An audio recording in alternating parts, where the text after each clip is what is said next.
Հարգելի հայրենակիցներ, այստեղ քննարկումը ցավոք սրտի ոչ թե մերկանտիլիզմի եւ լիբերալիզմի քաղաքատնտեսական ընտրության մեջ է, որ իհարկե շատ հետաքրքիր է։ Ավելի շուտ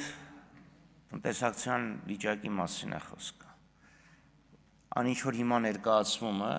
շատ նման է ցեմենտային կլինկերի տուրքերի փոփոխությանը։ Թե կլինկերը, թե արմատուրան ու ամրանները օգտագործում են շինարարության մեջ։ Տուրքերի բարձրացումը մի նպատակ ունի։ Փոքրացող շուկայում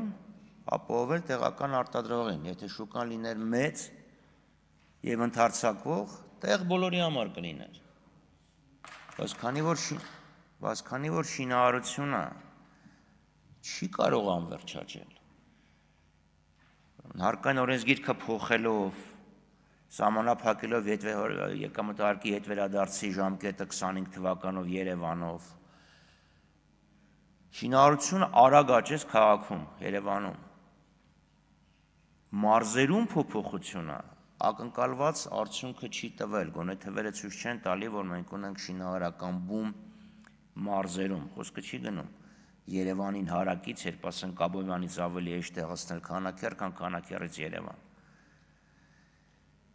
Ուստի ես այս նախաձեռնությունը կարող եմ գնահատել որպես մեգատրենդի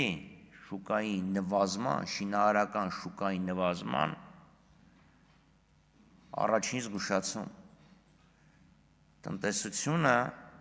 տնտեսական աճը, որի մասին վաղ խոսեն եւ դիֆերանբներ կձոնեն, հիմնված է եղել շինարարության վրա, ոչ արտանելի շինարարության վրա, որը հասել է հագեցման կետին եւ մեզ սպառնում են բավականին ծանր օրեր նվազող տնտեսական աճ։